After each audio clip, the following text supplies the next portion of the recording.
ইসরায়েলে ইরানের ব্যালিস্টিক ক্ষেপণাস্ত্র হামলায় অন্তত ৮৬ জন আহত হয়েছেন। প্রায় ৩০টি ক্ষেপণাস্ত্র দেশটির তেল আবিব এবং মধ্যাঞ্চলীয় নেস জিওনো শহরে আঘাত হানে, যার ফলে আবাসিক এলাকায় ব্যাপক ক্ষয়ক্ষতি হয়।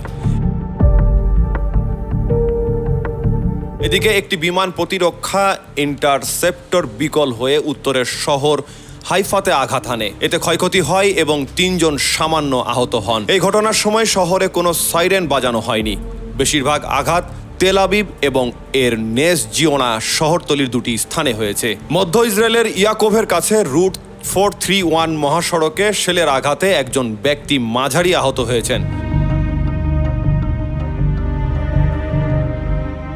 স্বাস্থ্য কর্মকর্তা ও হাসপাতালগুলো জানিয়েছে, ইসরায়েলি হামলার প্রতিক্রিয়ায় ইরান প্রায় প্রতিদিনই শহরগুলোতে ক্ষেপণাস্ত্র হামলা চালাচ্ছে, যাতে ২৪ জন নিহত এবং হাজার হাজার মানুষ আহত হয়েছেন। ইসরায়েলি বাহিনী জানিয়েছেন, রবিবার সকালের হামলায় ইরান থেকে দুটি দফায় অন্তত ২৭টি ক্ষেপণাস্ত্র নিক্ষেপ করা হয়েছে।